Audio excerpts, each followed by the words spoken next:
My name is Thomas Mauriello. I'm coming to you from Laurel, Maryland. I'm a professor at the University of Maryland Department of Criminology and Criminal Justice. I am a retired special agent with the Department of Defense. I was an agent for 30 years. Throughout my time that I was an agent and after I retired, I've been teaching at the University of Maryland for the last 48 years, specializing in crime scene investigation, forensic science, and criminal justice. Do you mind if we jump straight into some student questions? Because I did have some students email me questions. And Katarina, you guys who are here, if you guys have questions, just message me in the chat and I'll unmute you guys to ask. But one of the kids wanted to know what inspired you to become a forensic scientist and investigator. Well, I mean, it was something that I thought about in high school. I had some friends of the family who were police officers. I had great respect for them. And I was looking for a career that was going to be different, that focused on providing services to the community, and that was different every day. And this is certainly a field that's different every day. Absolutely. And so one of the kids they had emailed and they wanted to know, have you ever solved a mystery that kind of felt like it was out of a detective movie? You know, we see these things in Hollywood where there's so much suspense and all that kind of stuff. Is it really like that or no? It really isn't like that. You know, it's very important to realize that when you're watching these TV shows, they're entertaining. They're not educational. They're entertaining. And I've done 5 documentaries for the Discovery Channel, and on real cases. And by the time it gets on television, it's not the same. It's not the same thing. I've had a few interesting cases over the years, but they weren't where mysterious, where we didn't know who committed the crime. In most cases, we know who committed the crime, and it's a matter of collecting evidence and providing information to be able to prove beyond a reasonable doubt that a crime was committed and that a certain person or persons committed that crime. Now, you've worked on some pretty big like cold cases. Can you talk about like some of the like bigger ones that you've worked on in your career? Well, in the 1970s, long before any of these kids in you too, Ralph, were born, there was a gentleman who commandeered a jetliner, and while he was on there, he asked for $200,000. He said he had a bomb strapped to him. Um, they landed, they got him his $200,000. They went up in the air again, and then he actually jumped out of the plane while it was flying. And they never found that person, nor did they find the $200,000. That was in the 70s. Um, in the last couple of years, I worked with a group that works on cold cases, and we believe that we identified the person. And in fact, he just passed away 2 years ago. And unfortunately, we couldn't get him to confess to the crime. And the FBI and other law enforcement weren't satisfied, but that there was enough evidence to prove beyond a reasonable doubt. But we felt comfortable that he, in fact, was the person who committed that crime. Then there was the Zodiac Killer who killed approximately 13 people that we know of in the California area. And that happened in the 60s. And we've identified a person, again, who just passed away in the last couple of years. And we have DNA evidence that we're waiting for them to analyze against the person who we believe committed the crime. So what happens is we get people who have information. When these crimes occur, there's always somebody who knows something. and at some point in time in their lives, they decide to share it with people, and that's how we get some of this information. They come to us to share information that we take and we conduct our investigation. Now, in the first one, you were of course talking about DB Cooper, which Mhm. is probably I think is the most famous cold case file of all time. I know like somewhat like some of the stuff that you guys did, but can you kind of touch on with the kids? Like, how did you guys figure out this was the person based on the evidence that you guys had available to you?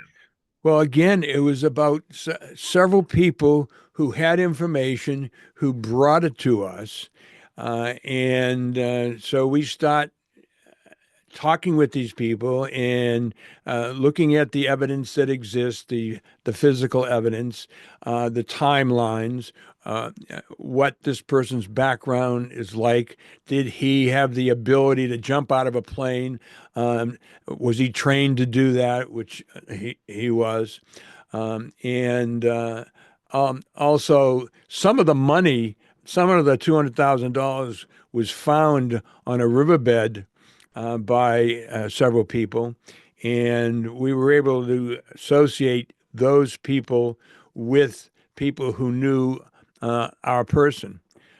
So that's how we were able to put this together. Again, putting him in the location, having the capabilities to commit the act, and that's how we do it. That is wild, wild stuff. So, we're going to touch on CSI checklist in a second because we know that some of our listening schools have their own criminal forensic classes and stuff like that, which would be a great tool for these classes. But can you kind of touch on what does a crime lab look like? What is my crime lab look? Our Yeah, crime lab in general. any crime lab in general, like what does it look like? Well, my crime lab is a teaching crime lab, so we're teaching criminal justice majors, people who are majoring in criminal justice. Our focus is on crime scene investigation because that's where it all starts. Our students are not science majors. The students that I teach are people who want to go into law enforcement, want to go become lawyers, and I have a small group of students who come from the chemistry and biology sections who do want to work in the crime lab. But our focus is being able to respond to a crime scene and examine it, understand what evidence is, what it looks like, how to process it, how to protect it, what information you get from it, which is really important. Um, you don't have to be a scientist to be able to recognize physical evidence and appreciate and understand what information can be obtained from it. And the most important thing is to be able to protect it. So much evidence is destroyed many times, either because it's ignored or it's not properly handled. I remember when I was a young investigator and I didn't have all the knowledge that I have now, where I literally collected certain types of evidence, but that by the time it went to the crime laboratory, it was destroyed because it wasn't handled properly. So that's what we have comparison microscopes so students can do their own firearms identification, determine that a spent bullet, a bullet that's been fired from a gun, was fired from a certain gun to the exclusion of all other, exclusion of all others. By looking at the striation marks, the evidence that is added to the bullet as it's going down the barrel of the gun. So we're very fortunate to have a forensic comparison microscope there that actually was used by the FBI. And when they got a new one, I was able to purchase the one that they were giving up, which was very helpful. But our students learn not only what fingerprints are, but how to classify it, how to individualize it, how to collect it, how to evaluate it. Most law enforcement officers know what fingerprints are, but they don't know a whole lot about it. Our students learn that in my class. So So we have a lot of microscopes and a lot of technology that helps them process evidence at crime scenes. Very good. And that touches on the CSI checklist. Can you talk to us about, was that kind of your inspiration in creating the CSI checklist, and what was that all about? My inspiration for creating an app called CSI Checklist is that after I retired from the federal government, and I created Forensic IQ, which is my forensic consultant company. And I started working for the defense, evaluating a case against a client and realizing all the mistakes that were being made. I realized that there's so much for a law enforcement officer or investigator or an evidence technician, which is today called the CSI technician. It's so much for them to know and understand and remember when they enter a crime scene that I felt that I needed to do something to help them create a tool to help them do that. And today, no matter what you want to do, there's an app that creates it. So I created the first ever app, and I still don't think there's anyone out there that identifies all the various types of crimes that an officer or an investigator would respond to, and it has all the things that they should consider, observations they should make, processes, things that they need to do, what resources are available for them for a particular kind of evidence, and it helps them not forget things. It's not that they may have the knowledge, but if they forget it during the time in question, it can greatly affect it. So I've created not only the checklist, but a training program together with it. So a student that has the CSI checklist app and training program can learn more about what's important at a crime scene. And we'll have that website available to everyone who listens to this and watches this after. So we have a question from Katerina, one of her students in Miami. Go ahead and unmute to ask. Okay, we have a couple of questions. We're going to start with Aaron. Aaron, what would you like to know? What made him want this? Okay, did you guys get that? No, what was that? What made you become a CSI? Well, when I went to college, my undergraduate degree is in criminology. Criminology is the study of crime and why people commit crime and the circumstances surrounding that. When I was looking for a master's program, I was looking for something that was going to give me direct tools, help me be a better investigator. And although I didn't want to be a scientist, I didn't want to work in a crime laboratory because that would have been boring to me personally. I wanted to learn how science could help me as an investigator. So my interest in forensic science and criminalistics and forensic science is the same thing. Some people use the word criminalistics, some people use the word forensic science. My interest was to understand how the capabilities of science and what information I can get from science as an investigator, and how I need to find it and prepare it to bring it to the laboratory. Because if I don't bring it to the laboratory properly, or if I don't bring it at all, the crime lab can't help me. So that was my interest in learning forensic science, because my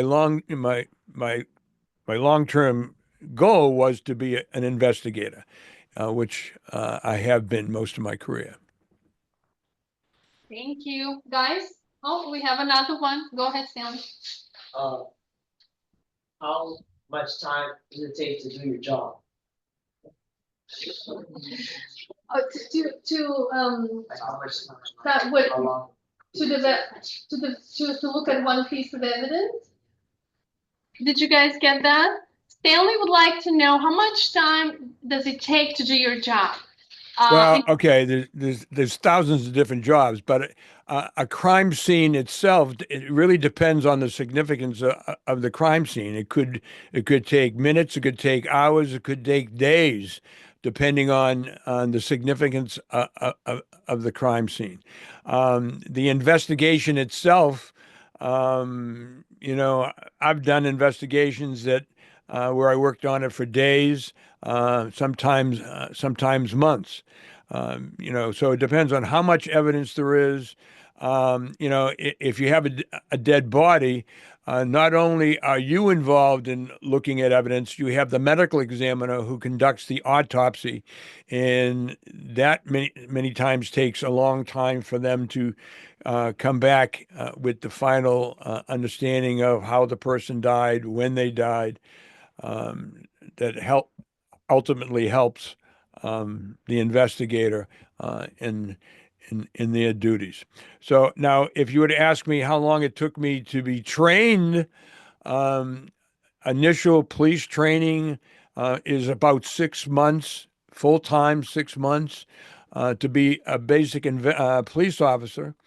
And then to be an investigator, there's no one particular course on being an investigator. It's a matter of you may take a 2-week course on death investigation, a 2-week course on burglary, um, uh, you know, various you know, rape and sex crimes and all the different kinds of crimes that are there. They all are specialties, and that's why many times large police departments have separate sections. They have the homicide section, they have the robbery section, and they they create and obtain skills specifically for that type of crime. Your smaller police departments are more generalists, where they do a little of everything. Thank you. LG? When working on the job, is it traumatizing or are you used to it right now? Could you repeat that? LG wants to know, when you're working on a job, is it traumatizing or you are now used to it? It was never traumatizing to me because when I was in college, I worked in a funeral home. So I was involved in, you know, seeing a lot of dead bodies, and you know, that had died from different type things. So because I don't know the people who have been victimized, it's a little bit easier. You know, if you have a personal relationship with these victims, it's a little bit different. So that's never been a problem for me. I mean, not that I'm totally oblivious to some of the scenes that I've seen, but you have a job to do, and you focus on working the job in your personal feelings. You don't have time to be dealing with personal feelings. Thank you. We have some other questions coming. Edward? How many criminals have you found on this career? Edward wants to know, how many criminals have you found caught throughout your career? When I was a regular police officer and investigator, I arrested about 80 or 90 people in different cases. I was a polygraph examiner for a significant amount of time when I was a special agent with the government. So I did about 1,200 polygraph tests. And during those 1,200 polygraph tests, probably 400 or 500 of those, I was able to get people to confess to being involved in certain kind of crimes that ultimately led to their arrest. Okay. Dolores? How do you address the ethical considerations that come with enforcement work? Say again, Dolores? How do you address the ethical considerations that come with enforcement work? Okay. Dolores wants to know, how do you address any ethical concerns with the job you have? Are there any ethical concerns? I've never had any ethical concerns. in my experience, again, it's always been cases that have been reported to the police, and where there was a victim, and first of all, that's a very good question. There has been some situations where certain evidence has been withheld, not properly obtained, given to the defense for whatever reasons. That's always been a concern, and I I've been fortunate enough not to have any experience in uh, anybody involved in any ethical issues, but it does exist, and hopefully uh, those things will eventually go away when because we have the technology now to solve crimes better than we ever did before, and it's more difficult for people to try to hide that evidence from us. Thank you. Elizabeth? What was some disturbing or interesting cases you had? Some of the most interesting cases? What was some disturbing or interesting cases you had? Okay, we would like to know if you can share about some of the most disturbing and interesting cases you have had. One of the most interesting cases that I had most recently, now, these are middle school children, is that correct? Yes, sir. Okay. All right. I think we have an elementary on Wernica. I don't know that because they don't have a camera on, but yeah, Okay. you're good, Tom. You're good. Okay. The most interesting one was something I did just 2 years ago where this woman fell in love with her uncle, and they moved to Belize, Central America, and got married. Even though it was illegal to get married in the United States, it was also illegal. You can't marry a family member in Belize either. Well, they lied in Belize. Pardon me? That was the announcement here. Oh, okay. I'm sorry. Anyways, they moved to Belize. He built a bed and breakfast, and he signed a will signing over his millions of dollars of assets, his property in Washington State, gave everything to her in a written will. And right after he wrote the will on Christmas morning, he was shot in the back of the head, and she tried to say that he committed suicide. Now, it's almost impossible to take a gun and somehow shoot yourself in the back of the head.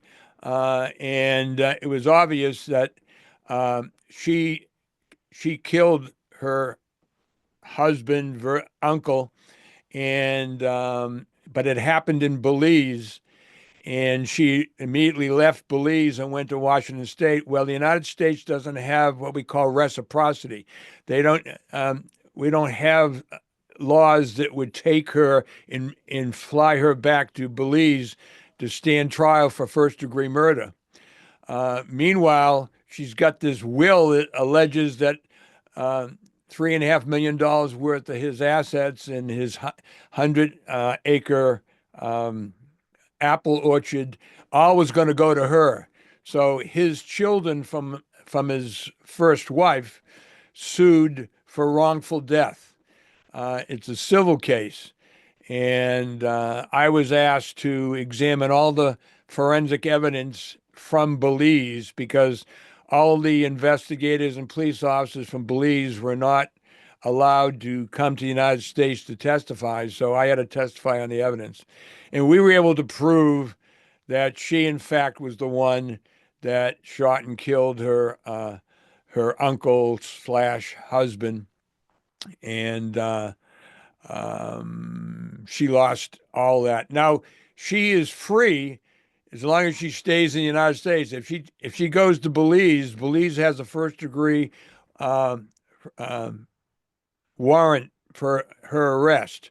But as long as she stays out of Belize, she's a free woman. But she lost all the money and all the assets. It went back to the children. That sounds interesting. We can write a play based on that story. Thank you, Professor. It's time for our lunch. We thank you for your time. Yes. Is there anything else, guys? No. No. Last question. Important. No. Okay. Thank you very You're good. much. So Tom, Okay.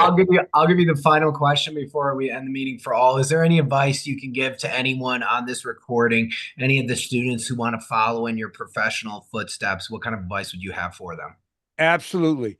If you're interested in working in a crime laboratory, being an actual scientist, then you need to major in chemistry and biology. If you want to be a CSI investigator, those are the ones that go to the crime scene, collect evidence. Then you don't need to have all that science. You need take general courses in criminal law, criminal procedure, etc.